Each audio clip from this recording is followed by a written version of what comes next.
अस्सलाम वालेकुम जी, I am Zuhaib from Zuhaib machines. उम्मीद करता हूँ आप लोग खैरियत से होंगे। आज मैं आप लोगों को ये जोकी की स्विंग मशीन जो है इसको चलाने के बारे में बताऊंगा। ये मशीन कैसे चलती है और इस मशीन के अंदर क्या क्या फीचर्स हैं। आप लोग काफ़ी ज़्यादा डिमांड करते हैं कि जोकी की भी कुछ मशीन्स लेकर आया करें। नॉर्मली मैं हर दफ़ा ब्रदर और सिंगर और जनूम वगैरह पे वीडियोस बनाता हूँ, तो आज मैं आप लोगों के लिए बहुत ही ज़बरदस्त मॉडल है, बहुत बेहतरीन मॉडल है। उसके ऊपर आपको मशीन के ऊपर ये क्या क्या काम कर सकती है इंशाल्लाह इस वीडियो में आगे चल के देखेंगे। प्लस अब मैं इसके की फीचर्स आप लोगों को बता देता हूँ। सबसे पहले ये मशीन सिंपल स्टिचिंग कर सकती है। इसके अलावा जिगजैग, पीको, ओवरलॉक, काज, इसके अलावा पाइपिंग, जिपिंग, व्हाटसोएवर जो भी चीजें आप सोच सकते हैं वो ये तमाम तर चीजें कर सकती है। प्लस इसके अलावा ये मोती पीको वगैरह भी बहुत अच्छे तरीके से कर सकती है। और इसके अंदर जैसा कि आप लोग ये सामने देख रहे हैं कि इसके अंदर सामने ये डेकोरेटिव डिजाइन हैं जो कि काफी खूबसूरत डेकोरेटिव डिजाइन हैं, जैसे कि चेन स्टिचिंग वगैरह, क्रॉस स्टिचिंग वगैरह, फ्रंट बैक स्टिचेस, ये तमाम तर चीजें इस मशीन के अंदर इंक्लूडेड हैं। तो बगैर कोई टाइम वेस्ट किए चलता हूँ मशीन की तरफ और आप लोगों को दिखाता हूँ।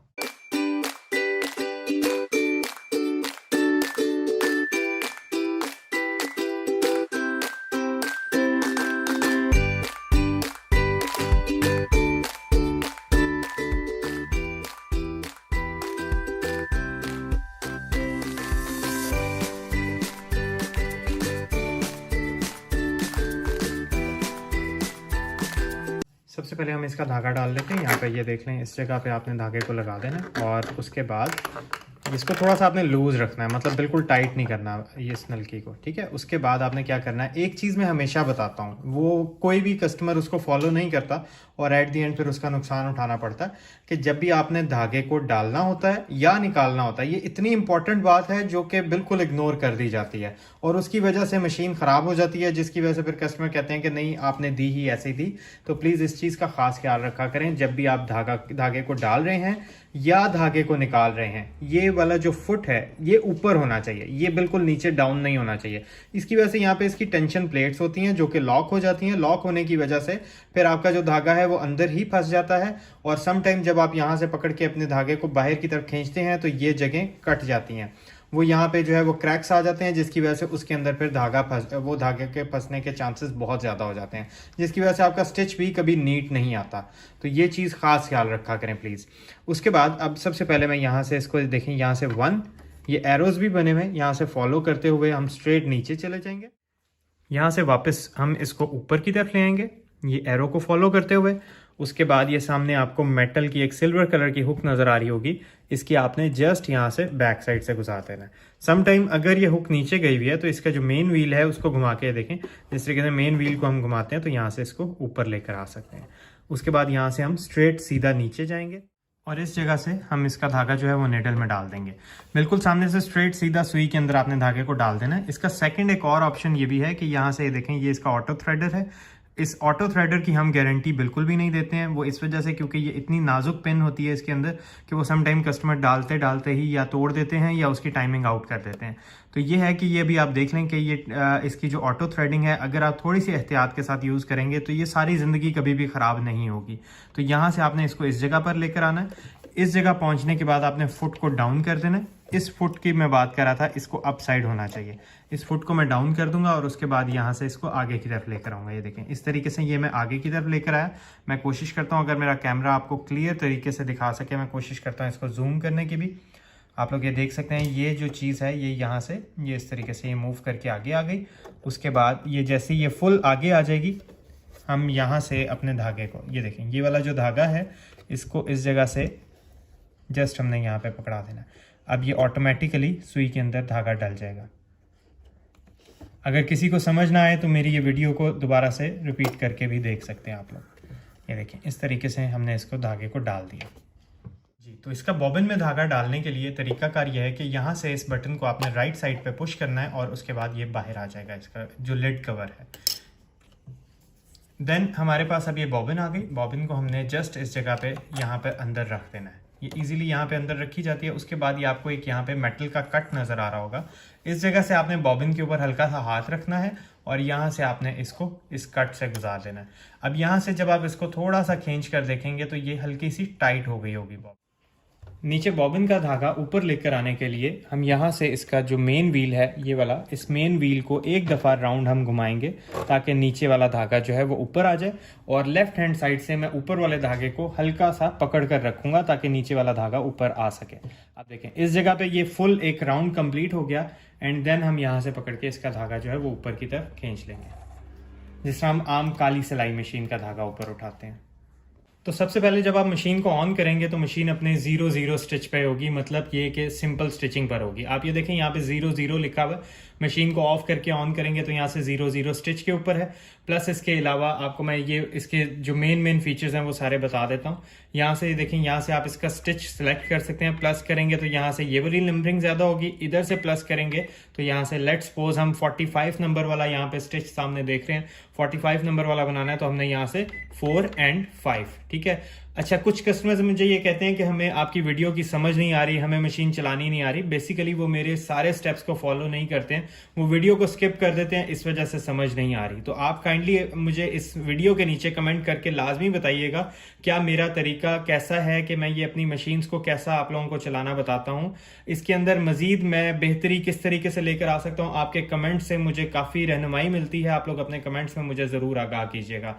अगर कोई चीज़ आपको इस वीडियो के अंदर समझ नहीं आ रही और आप लोग ये कहते हैं कि इस तरीके से नहीं, इस तरीके से अगर ये हो जाती तो ज़्यादा बेहतर था, तो आप काइंडली मुझे अपनी राय से ज़रूर आगाह कीजिएगा। देन अब आगे चलता हूं तो मैं आपको ये बता देता हूं। ये देखें, ये ऊपर इसकी स्ट्रेट स्टिचिंग बनी हुई है और नीचे इसकी ये देखें छोटी जिगजैग होते हुए बड़ी जिगजैग हो रही है। ये इसके स्लाइड बटन्स के साथ यहाँ से ये काम करेगी।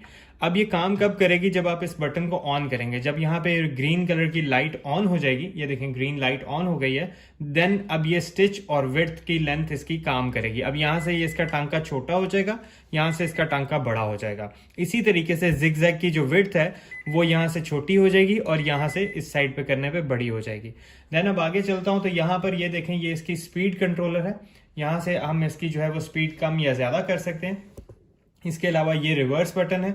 जब मशीन स्टार्ट हो चुकी होगी तो हम इस बटन को प्रेस करके रखेंगे, तो जितनी देर प्रेस रखेंगे उतनी देर मशीन रिवर्स में वापस जाती रहेगी। बैकवर्ड टांका, जिसे टांका पक्का करना भी कहते हैं।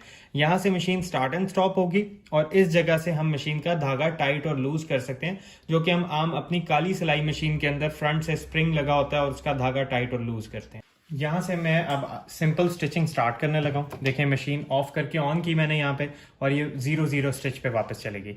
यहाँ से मैं इसको स्टार्ट कर रहा हूँ।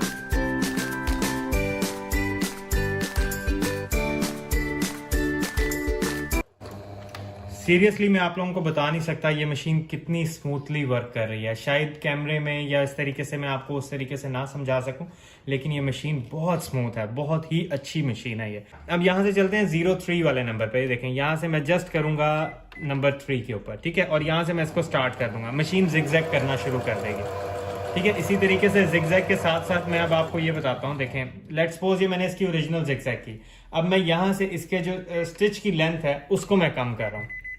अब देखें, मैंने यहाँ से स्टिच को किसी को भी नहीं छेड़ा था, अब मैंने सिर्फ जिगजैग की लेंथ को जो है वो थोड़ा सा कम किया।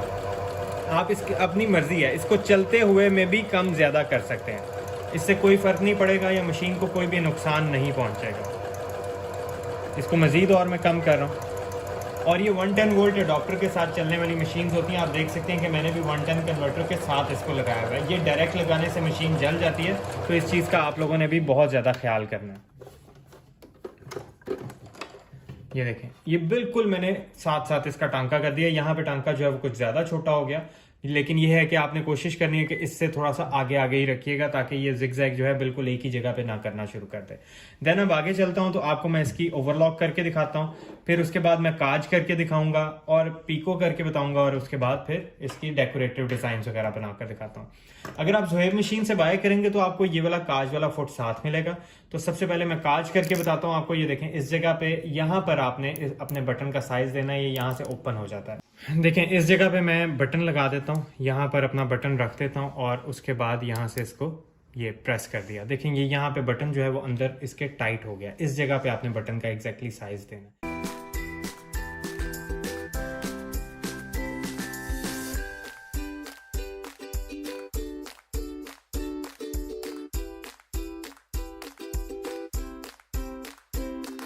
जी, तो यहाँ पे मैंने अभी मैं देखें 6 नंबर वाला इसका काज सेलेक्ट करता हूँ, तो यहाँ से मैं इसको 06 पर ले आता हूँ और उसके बाद देखें मैंने यहाँ से जो है इसका बटन बाहर निकाल दिया ताकि इसको मूव करने में किसी लिहाज से कोई प्रॉब्लम ना हो। अब यहाँ पे एक सेंसर लीवर है जिसको मुझे डाउन करना होगा, वो आपको मैं दिखाता हूँ। ये देखिएगा, ये एक सेंसर लीवर है जिसको मुझे डाउन करके इसके अंदर लेकर आना है इस जगह पे, ठीक है, ताकि ये दोनों साइड से इसके साथ टच करेगा तभी इसको साइज़ का मशीन को आइडिया होगा कि उसने कितना एग्जैक्टली काज बनाना है। अब मैं यहाँ से मशीन को स्टार्ट करने लगा।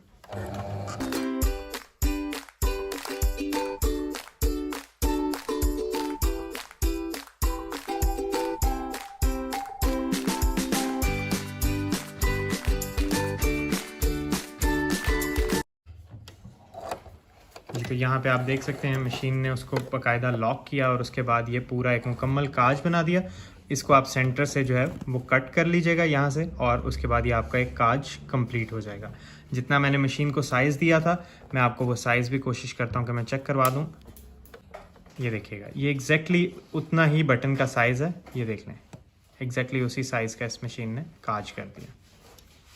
नॉर्मल मशीन्स के अंदर हमें कटर की ज़रूरत होती है, लेकिन यहाँ पर हमें देखें मशीन के अंदर ऑटोमेटिकली एक कटर दिया हुआ है जो कि ये लगा हुआ है। इस जगह पे करने से ये हमारा जो एक्स्ट्रा थ्रेड है वो कट हो जाता है। तो ये काफ़ी एक यूज़फुल चीज़ है, मैंने सोचा आपको ये भी बता दूँ। ओवरलॉक करने के लिए हमें जो फुट रिक्वायर्ड होगा वो मशीन के साथ आपको ये वाला एक फुट मिलेगा और इसके बाद ओवरलॉक के लिए जो स्टिच होगा वो यहाँ से 4 नंबर वाला सेलेक्ट होगा। तो यहाँ से मैं इसके 4 नंबर वाले स्टिच को सिलेक्ट कर लेता हूँ और इस फुट को लगाने का तरीका भी बिल्कुल सेम है जिस तरीके से मैंने आपको अभी बटन होल वाला फुट लगाना का तरीका बताया। जस्ट आपने इसको इस जगह पे रखना और फुट को डाउन कर देना है, ये ऑटोमेटिकली उसको ग्रिप कर लेगी मशीन और ये आपका फुट जो है वो अटैच हो जाएगा। काफ़ी इजी हो जाता है इस तरीके से फुट को लगाना, वो स्क्रू वाला सिस्टम नहीं होता उसके अंदर। और उसके बाद अब यहाँ से मैं फुट को डाउन कर रहा हूँ और यहाँ से मैं मशीन को स्टार्ट कर रहा हूँ।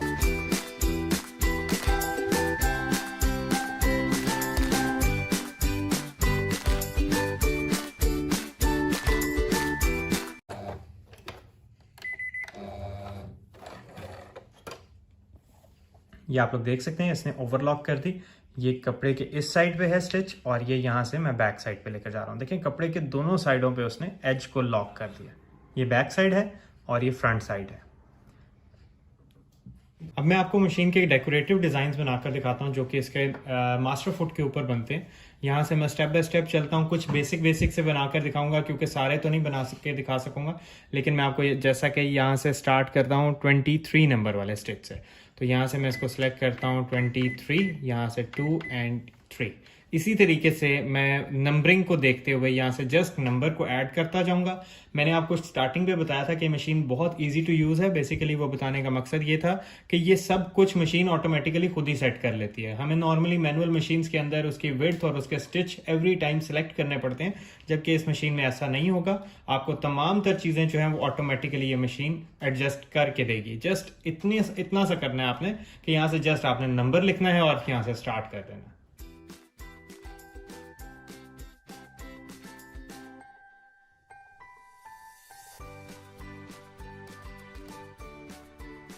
जी, तो जैसा कि आप लोग देख सकते हैं इसने काफ़ी खूबसूरत तरीके से सारी इसकी डिज़ाइनिंग की है। ये देखें जिस तरीके से ये हार्ट वाला डिज़ाइन हो गया और ये इसके अलावा चेन स्टिच हो गया, ये पाइंचों वाले डिज़ाइंस हो गए, ये ऊपर इसने फ्लावर्स कितने खूबसूरत बनाए हैं, ये वाले फ्लावर्स कितने खूबसूरत बनाए हैं। इस तरीके से डिफरेंट तरीके से काफ़ी आप लोग अपने क्रिएटिव काम कर सकते हैं और अपने कपड़ों को चार चांद लगा सकते हैं। बहुत ही बेहतरीन किस्म की मशीन है और इससे काफ़ी किस्म के काम मज़ीद और क्रिएटिव लिए जा सकते हैं। जी, तो पीको करने के लिए ये वाला फुट आपको रिक्वायर्ड होगा जो मशीन के साथ आपको मिलेगा। प्लस उसके बाद हमने यहाँ से सिंपल इसकी 3 नंबर वाली जिगजैग को सिलेक्ट कर लेना है। यहाँ से सिंपल आना है 0 पे और यहाँ से आ जाना है हमने सिंपल 3 नंबर पे। और फुट लगाने का तरीका सेम टू सेम है, बिल्कुल वैसे ही उसी तरीके से हम इसका फुट लगा लेंगे इसके साथ। अच्छा, अब यहाँ पे थोड़ी सी टेक्निकल सी चीज़ है तो कोशिश कीजिएगा थोड़ा सा समझ लीजिएगा इस चीज़ को ताकि मैं आप लोगों को बेहतर तरीके से समझा सकूं। अब देखें इस तरीके से हमने कपड़े को रखा है और थोड़ा सा कपड़े को पीछे निकाल कर रखना है ताकि जब आप राउंड करके आगे आएँ तो फिर उसके बाद इस स्टेप को आप मतलब इस जगह को पीको कर लीजिएगा। सबसे पहले हमने इसको हल्का सा ऊपर की तरफ टर्न करना है। ये इस जगह से हल्का सा ऊपर की तरफ टर्न कर लिया है, देखें राउंड हो गया। और अब मैं यहाँ से मशीन को स्टार्ट कर देता हूँ।